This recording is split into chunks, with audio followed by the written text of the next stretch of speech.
since we on the topic, man, I agree like my boy Mike. You know, for me, I'll say this. School, you know, I was one with good grades, and I always... That boy Nick, smart as hell.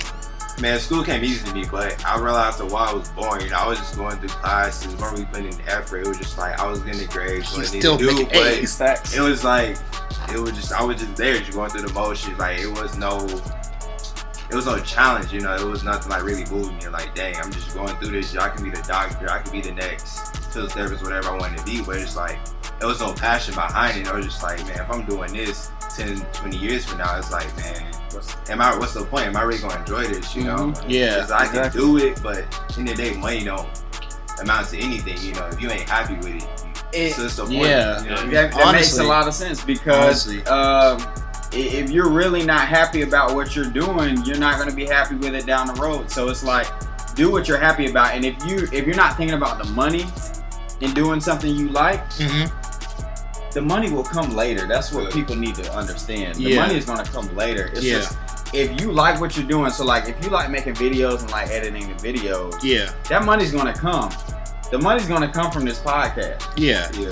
All it takes is just a little bit of patience. Boom, there you go. Yeah. That man, Steve Harvey was what, 29, 30, homeless before his career took off. That's what I'm saying. That's great. Jay-Z was 29 before he became one of the biggest rappers known in the game. 26. 26. I know 29.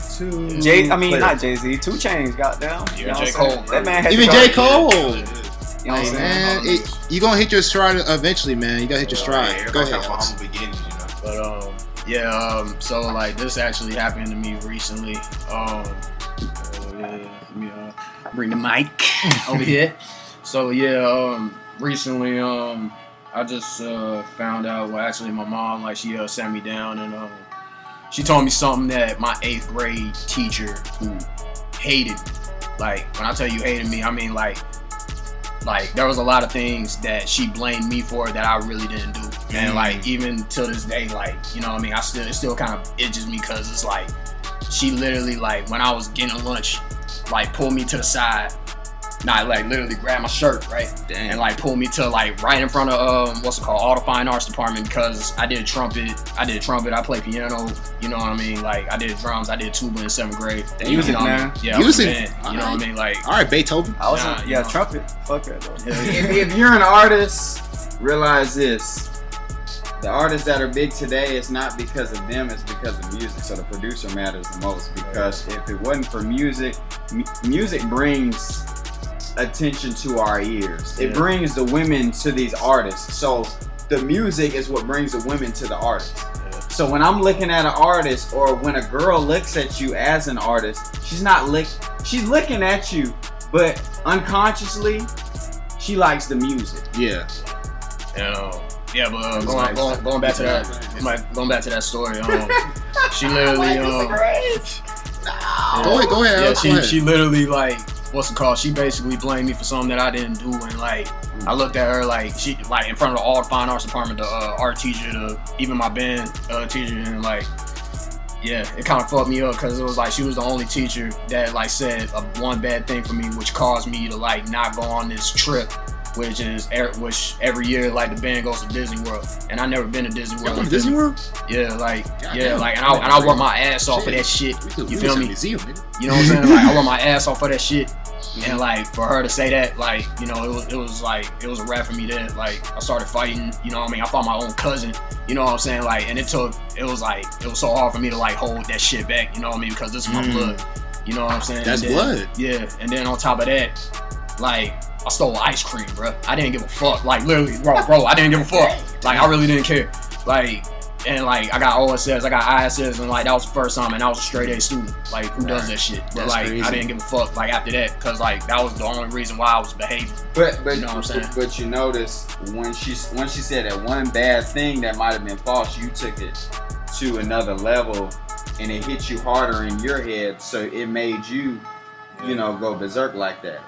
But I mean, what Destin is saying is because that lady portrayed that false accusation on you, that you even though it wasn't true, you still followed suit with other actions. Right. That goes back to social proof. You know what I mean? It was more like, you know what I mean? I was looking at my instructor. I was like, yo, you really gonna fall for this shit? You know what I'm saying? You know it's a trap. Yeah, like I was like, you know, fuck. I didn't know at the time. I was just, you know what I mean? I didn't see it like that. But and then like after that, it was like, and then something else happened. This is the same teacher that was gonna fail me by 1 point. By 1 point, you know what I mean? I had A's in all the other classes. Trust me, me and Nick know how that goes. Yeah, and then trust me. This girl, like this lady, literally like 1 point. And like I thank God that like my mom, you know what I'm saying, like she went to this lady, you know what I'm saying. I don't know what she said to her or whatever, but this is what she told me like a couple of days ago. She literally told me that, Alex, that teacher literally told me like after she boosted the grade up, she said it didn't matter. And whether she boosted grade or not, he wasn't gonna make it. Damn. And this is a white lady, and I was like, damn, like I wasn't thinking like that at the time. I wasn't thinking about racism like that. I don't even know what it was, but like I just knew like she just didn't like, you know what I mean. And then ever since then, like I just been on a mission. Like ever since then, like that's why I graduated college on some real. You know yes, what sir. I'm saying? Like, my boy, another college graduate. I'm real, like you know what I mean. I didn't want to do this shit. You're right. Like you know what I'm saying. Like I'm gonna be real. I didn't want to do this shit. That negative motivation, man. Yeah, man. I don't know. It was just that itch. You know what I'm saying? Like and like the fact that I know that shit now. And like looking at me, you know where I'm at right now. You know what I'm saying? Like where I'm at right now. Honestly, I didn't think like I would be like I was worthy of like being around y'all. You know what I mean? Y'all successful. You know what I'm saying? Y'all got motherfucking plans. Y'all got goals and aspirations. Yeah. You know what I'm saying? And like, you know what I mean? That's My real. shit was crushed. You know what I mean? So I'm like, what the fuck? You know what I'm saying? Like this is how motherfuckers gonna look at me. You know what I mean? But you know what I mean? But I know you feel though, but like, I ain't gonna lie. It was in high school. I was in graphic design. I was gonna be a graphic designer. I was gonna do all that, right? Yeah. Right if I had a student, it was like, bro, you ain't gonna make no money doing that. You ain't gonna make it nowhere. This, that, and the third. So I was like, I already told her, I was like, dang, am I really doing this? You know, because I come from a single house. It's me, my mom, my three brothers. I'm like, dang, I gotta provide for them. So I'm gonna go get this job, be a doctor, to make sure they good. Yeah. And after a while, just like, dang, wait a minute. I ain't gonna make money off this, but you know, I'm seeing it's like my favorite artist is McFly on IG. I see his artwork. It's like this man going up right now. Hey, nice. I recommend y'all follow him on Instagram. What was that name one more time? It's McFly. At McFly. Yeah. All one word, lowercase. Yeah. Check him out. Yeah. But he nice. But I started seeing his artwork and just like, dang man, like I missed this. So you know, after I think it was you like missed the sophomore passion. year, Yeah. I was working Red Star. It was like 4 a.m. I was the graveyard shit 4 a.m. I was like, bro. Text my homie Dre. I was like, bro, I'm about to start doing this clothesline stuff. Bro. I gotta do it. Yeah. Like, it just hit me one day. It just started growing the business and all of this, and then today here we are. Exactly, and that's a great thing about college because like most times you might think that you're lost knowing that you're in a major that your parents put you on that you're not really comfortable with at first, and then eventually you got comfortable with, or vice versa. That's a great thing about that, knowing that your one true passion is eventually gonna hit you during college, or if not out of college. Yeah. And going off of what they're saying, like my point was like for me, I had like a story, but that's gonna be for another episode. But one story I want to talk about is from going off of Nick's talking about for school, and it's basically for chemistry. Her name was Dr. Geisler, and what I tell you, she was, yeah, you remember her. She was my organic chemistry teacher, and when I tell you, she used to try my intelligence each and every time in the class. It was, I'll be honest with y'all, it was very degrading because it hurt me personally knowing that this is the first teacher that actually like tried my intelligence and not just tried it and be like, yo, I'm gonna try it just like because I'm gonna try and make you better. Like try it as in humiliate. You see what I'm saying? Like especially for organic 2. Like organic 2, it was like one of the hardest classes I ever took in my life in college, bar none. That junk was for any person that took as a biology major, chemistry major. Organic 2 is no kick and no catwalk. It's really tough. And I used to bust my ass knowing that in that same semester I was a teacher assistant. I took in biochemistry. I took organic chemistry too. I had to literally, what else I did? I took comparative physiology, upper level senior class that same year, and I had 17 credits. So I was literally trying to put in some footwork. But it was never good enough for her. I used to tell her like, Dr. Geisler, I need help on this, that, this, and third. And all she was giving me either a cold shoulder or just try to like laugh in my face front of class, and it hurt me. Yeah. And the one moment that really like took me off the deep end was like I finished the class with a D. So I tried to go to her class with like, Dr. Geisler, is there any way you can help me boost my grades? Like I'm on ID for like 2 points. Is there any way you can help me? And she was like, well, I'm sorry, like I did all I could, I can't help you. I'm like, please, this is like if the medical school see a D on this, grade on this like report, I won't. I'm not getting in. Point blank. Period. And she was like, well, how about you just do something else than going to med school? Because looking on your work ethic and your grades, there's no point anyway. And that hurt me.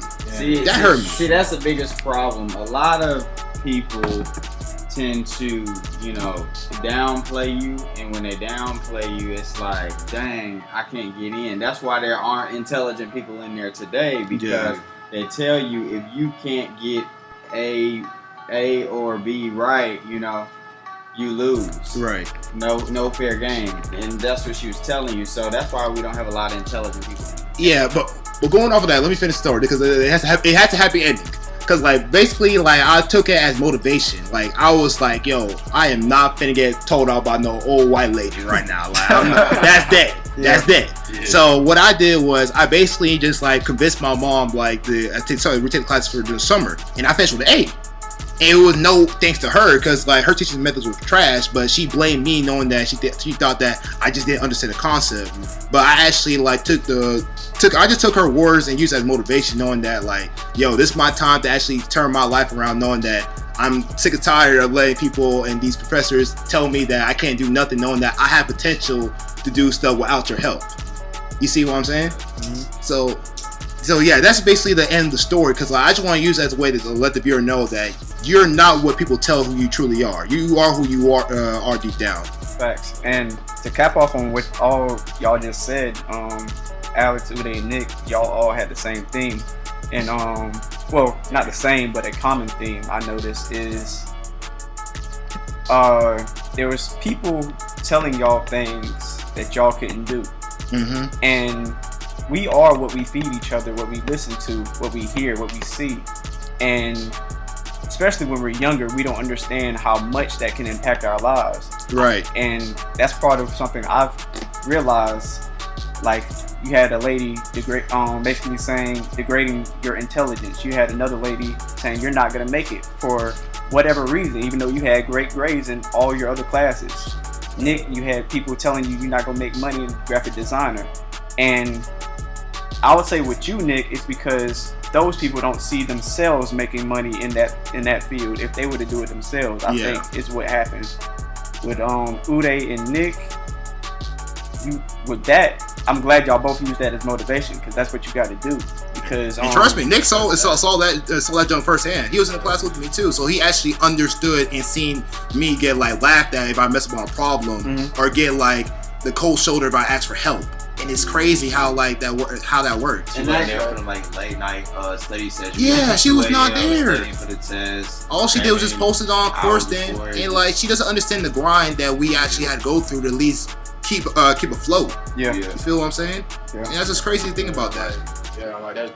I'm gonna keep it. I'm still like emotional. Like I'm still like kind of emotional just thinking about it. Like. Yeah, because people don't understand like what words. I know with sticks and stones, you know what I'm saying, that words not supposed to hurt you, but words can sometimes. Words can stick with you for life. Yeah. Some things you tell people, honestly. And you might not mean it at the time, but it's gonna cause like a lot of damage to the person you're telling it to eventually. Because how you said, when people are basically giving false accusations on your character. Yeah. Like I use that for myself. I use that whenever somebody tried to tell me something about me that I knew wasn't true, because I think I know myself for the most part. And it gets scary because at times you're gonna try to question yourself, knowing that are they right? Are they really right about what I say? And then most times you gotta like look yourself in the mirror, saying like, yo, I am who I am, and I am who I want to be. You feel what I'm saying? Yeah. And that's hard to just like comprehend, because most times you have people around you, or like not even your circle, like people that talk behind your back, say the same old thing, and to a point that becomes truth. So it gets scary knowing that most times we agree on that. Yeah, like fear is a dangerous drug. It's very dangerous. Fear is very dangerous. It starts building, it starts growing, and like the more you let it sit there, the more you let it grow. Like the harder it's overcoming, but you gotta realize at the end of the day, it's about the days. You gotta fight through it. It's like a test. Like I just say, none of life is gonna be easy. You gotta fight through it. You gotta get to where you wanna get at. Y'all just made some key components. Y'all just hit on college. Bitch. Yes, sir. What up? Take online classes. You know what know what I'm saying? And that's extra money, so be careful. They're gonna hurt your pockets. What? No, you'll survive. But how Nick my was pockets talking ain't. about- So let's relax. How Nick was talking about, that stuff can build up and well up. You know what I'm saying? To really, it'll be coming to a point where you don't know how to handle it. That anger is like a, you know what I'm saying, like a burning ball. You feel me? Yeah, You and know what I'm saying? but like all that time that that took to that point, you gotta take that same time and effort to unwind all of that out of your mind and head if you want to really progress after that.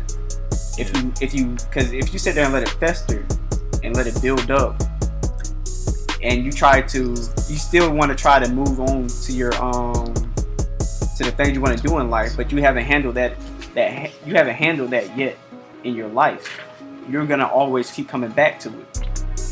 So we did have some people that in the comments when we asked on Instagram, what type of comments they wanted to talk about. The girl who died recently, and they wanted us to talk about Black Lives Matter. We basically talked about Black Lives Matter already, so let's. Yeah, I mean, we already really talked about Black Lives Matter. It is a big concern, and people are still marching today. I think it's good that everybody's participating and fighting for the equality of black people. Dang. It depends on what you're talking about. You know what I'm saying? I just got fucking hit in the neck. Now, I don't know what. Trying to fix my foot up. He didn't even say it was you, dog. Like, come on. I mean, the thing about the 8-year-old girl that died, I feel sad for her. But I mean, Her again, family. that us doing what we did, because that was a black on black crime. So that kind of shows our responsibility. We need to get better. We need to get together in our own community. As African Americans, we gotta do better. That's always been hard for us. Yeah. Because we have been taught that we are competition.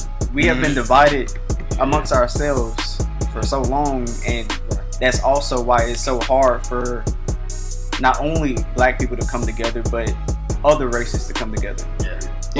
We're only worried about what everybody else is doing. Women. I mean, we love women, but I mean, the thing about it, like, why do you want to fight somebody over a girl? It's just pointless. There are plenty of women. Yeah, and then she opened the door for this nigga to get in. You know? Exactly. And the most immediate I'm thing sorry, you that's just want the to way do. that Alex said that. That got me a little bit. I'm sorry. The most immediate thing you want to do is fight. That is what we don't do. We don't think before we do it. We just react. We just react, and look.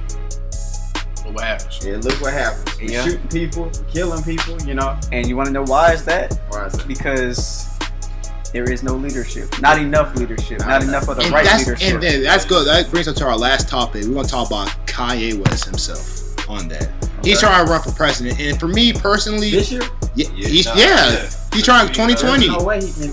He's still eligible. I don't know about that. He's still eligible. He's still eligible but as a there's some write-in. states where he cannot be like up north. I mean, Up to be a north. writing though. You think you still write it down, like you have to set it for writing? I feel. I don't know. At this point, anything's possible. I thought it was the next. I mean, if he wanted to run for president, he should have did that a long time ago. But you know Kanye West. Kanye West is more like always late to the party. Yeah. He said he was gonna run for president for a couple years. 2016. He said that 2016, and I'm not gonna lie to you. I thought that man's gonna get it. I was like, yo, I would have voted for him. I would have voted for him. 2016. But he has a lot of power. Yeah, he do. Because He just recently became a billionaire. He has a lot of connections. look who he's associated with. The Kardashians. Everybody loves Elon Musk. Now Trump. Now Trump. I mean, Sadly. Exactly. Like, with that power going to a person, like almost it's all the hits of our childhood. And you got hella rappers, who they might not be in the same headspace of how they felt about Kanye West in years past, but at the end of the day, they probably still gonna support him. You know what I'm saying? right. Travis Scott, like that's his big bro for life.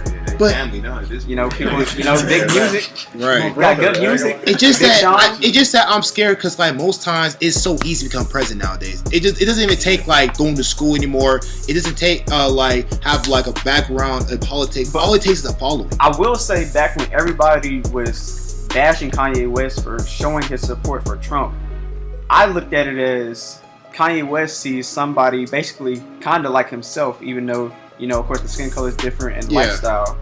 But he's seen somebody who was an entrepreneur, which is basically what he considers himself, a businessman. Yeah. Who was able to become president. Yeah. And he said that Trump, you know, he looked up to him and stuff like that. And I seen that as because he wants to do the same thing and puts himself in the power of the presidency. And on top of that, Trump Towers. Where's Trump Towers in? Chicago. Right. This nigga basically grew up seeing that shit.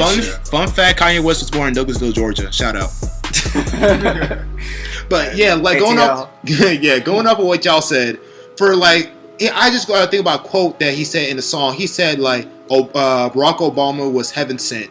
If Donald Trump can become president, then something, I can do the same thing. So like he basically just saying like, if Donald Trump can become president, I can become president. Like anyone, even like anyone in this room can become president right now. It's that easy. It's just that it's scary for people that have that mindset, knowing that you could be the most powerful person in the world like that. It just takes the right things to say at the right moment with the right people. Because I know what you know about who you know. Exactly. Connections. And think about it. Back in the day, in 1998, Donald Trump even stated that if he was to run for president, he's going to be a Republican because he knows that those people are gullible. If you try to run by fear, if you say anything about the black community, if you say anything that makes them happy, it's a majority. The one who pleases the majority, part of the majority, is going to win the majority of the vote. Like everyone thought that. I know each person in this room did not expect Donald Trump to win. Did anyone did? Am I tripping? Not when he started. I mean, but when I seen this man was actually getting some ground, I was like, oh shit. I ain't gonna lie, that was a sad night that night. I would say this, at the end of the day, I didn't think he was gonna win, but at the same time, you gotta realize a lot of these states are Republican states. You know, there's still a lot of white people that vote. You know, as black people, we didn't really take voting serious. I'll say at that time. You know. When Obama won, it was okay. I said we got comfortable with that. My president's black, my Lambo's blue, nigga. Shit. I think we got comfortable to the point where like, hey, we made it. But at the same time, you gotta realize like we still, I used to look at it as a minority, even though we're not even really a minority. If we look at it, like we took that as a win. We took that as a win. Like okay, we made it. Like, and then after Barack Obama became president, like they were complaining how he's not doing stuff for the black community and all that. He's the president. The president has to do what the president does. Like most times. For like the people, people in the House of Representatives, going to be mostly Republican. If he's going to try and pass a law, he's going to get vetoed. If he try to do anything, he's going to get blocked. No matter what he try to do, it's never good enough. And what he did do, Trump has been trying to undo all that. Yeah. That's like, honestly, that was the first 2 years of his presidency to me, was him trying to undo what Barack Obama did. Yeah. And then the last two, he finally got exposed and seeing what kind of president he is now. Oh, damn. Trump been in office for 2 years? No, 4. 4 years. God damn. Talking about fast. Right. Bro, he became president when we were sophomores in college. We're graduated already. That's crazy. Wow. Yeah. Bro, that's crazy just to think about something like that. And that nigga still was talking as stupid as he was when he first got And that's why it's very important for you guys to vote. Like back in the day, I won't say it's important to vote, but this time it's very important for you guys to get your word out there. Start to vote. Start have conversations, and please get people to vote as well. Because this is a very crucial time. I will say before you do go vote, educate yourself. Yes, be aware who you're voting for and what they doing, what they stand for. Because it's going to affect the policies that they talking about. Because a lot of that shit bullshit anyway. Yeah, it's going to affect you, your family, and your community. So please be aware of who you're voting for and why you're voting for, and please educate your friends as well, because they could be blind ignorance. Because for me, I'll be honest with you, I was kind of blind to that same ignorance back in the day when I first voted. I just didn't want to vote for anyone but Trump. But nowadays I'm more aware of my vote because it's going to matter in the long run. I used to think my vote ain't gonna matter, but no, it matters like post taste. Like it's gonna even if you don't vote, it matters. It matters. A lot of people, you know what I'm saying? Like, they'll ask me like, who you gonna vote for? Barack Obama because he's black? You know what I'm saying? Or because, or you gonna vote against Donald Trump because he's basically, we painted him as a villain. Yeah. And I'm like, I tell them no. I'm not gonna vote just because of what you just said. I'm gonna vote because I'm gonna look into their policies and I'm gonna try to make the best decision. Right. It fits my views, so I want to agree to their views because it fits around my area. I would say this, if you're gonna complain about what's going on in your community or country, but you're not gonna vote, you can't. You what right? You have like you gotta go out there and vote, make those changes, get those people in office. Because at the end of the day, you know, those changes being made, you ain't voting for them. Yeah. Nick's right. Yeah, all your vote does matter. So, like I said before, please go out there, try and tell your friends about what they're voting for. The election's coming up soon, so you guys better register to vote, and y'all please go out there. We're all grown people nowadays. We're not no little kids that started off college. We're actually grown men. So we gotta be aware of what's going on. And not just the president. I mean, like it could be like your local. Yeah. Mayor. Your city council. Like what's that? These are people who put rules in place. Yeah, this is your community. Where you live at. This is your community, so you got to take charge of your community. You are the reason why they're in position right now, and you could be the reason why they can be getting out. Facts. You already making changes now. You know, and it's good changes. Yeah. It's good changes. Got a long way to go. Yes, sir. Long way to go. We ain't even make a dent in this. How long is Snake Way in Dragon Ball Z? My boy J. Cole said, change so always has been, always will be, you know, so we gotta keep fighting for it. Yes, sir. Hit us with the J. Cole quote to end it off, man. Yes, hey, man, going off of that, we're gonna end the show right here, man. Thank you guys for participating and hearing our podcast for tonight, man. Thank you. And before we leave, anyone has anything left, like a special quote to say before we leave? What's up, Destin? Hey, you know what I'm saying? If you have a dream or a vision and you are worried about what other people think, you got to tell yourself and these other people, whether you say it mentally just to yourself in your head or verbally out loud, fuck you, honestly. And go do what you trying to do, because only you can see the dream and the vision you have. And nobody else can. Like Mike said, look, like Mike said, it's my quote of the year for 2020. Be who you want to be. Don't be what your parents want you to be. Don't be what your girlfriend wants to be, boyfriend. Don't be who like the side wants to be. Be who you want to be. Because at the end of the day, they ain't gonna know about your struggle. They ain't gonna know about your pain. They gonna know about what you've been through. They ain't gonna be with you late at night when you in your bed sleeping and thinking about life. That's gonna be on you. So next morning you gotta put in the footwork and be the person you're trying to be. And be happy. And be happy. And then you on your deathbed, you know, say you 80 years old, whatever, Damn, nigga. You know what I'm saying? You don't live like, damn, I wish I did this when I was old. You know, you miserable because you didn't do this, do that, man. Do it now. Do it while you got the time. Exactly, you know dog. We're in this is a quarantine season right now, so right now is the best opportunity to find yourself, learn from your mistakes, and be better for tomorrow. That's crazy. Right. Like, I wish I would have stretched more. I'd be taller right now, probably. Go ahead, Alex. Yeah, like, and for real, more importantly, bro, like, you know what I'm saying? Before you start anything, bro, like, make sure you have a plan, bro. You know what I'm saying? Just make sure you have a plan. Yeah. You know what I'm saying? Point one, you know, steps. Step 1, step 2, step 3, step 4. Yeah. And then direction. Yeah, just have some direction and then just, you know, stick with it. I mean, you can like fall off, you know, do some push-ups and brush yourself off, but get your ass back to work. You know get your ass out the bed and clean yourself. Because like you never know like what's gonna happen. You know what I'm saying? Right. So, and if you guys don't have any type of direction, use this podcast as the way of direction. Knowing that this podcast right now, we're at the bottom. But I promise you, as time goes by, you're going to hear our name, knowing that it's going to be as big as your like RDC World, Ace Family. I promise you, you're going to hear our name. Yes, sir. You're going to hear us, man. I promise you, you're going to be like, man, these boys were right. Some way, bad somehow. Boys. What you gonna do? The TV's on right there. But yeah, man, thank you guys for listening to our podcast. Hope you guys have a great night and God bless. It's been your boy Mike. It's been your boy Uday. Buddy himself, you know. All right, you guys have a great night. God bless again, man. Mike Orella. Yes, sir.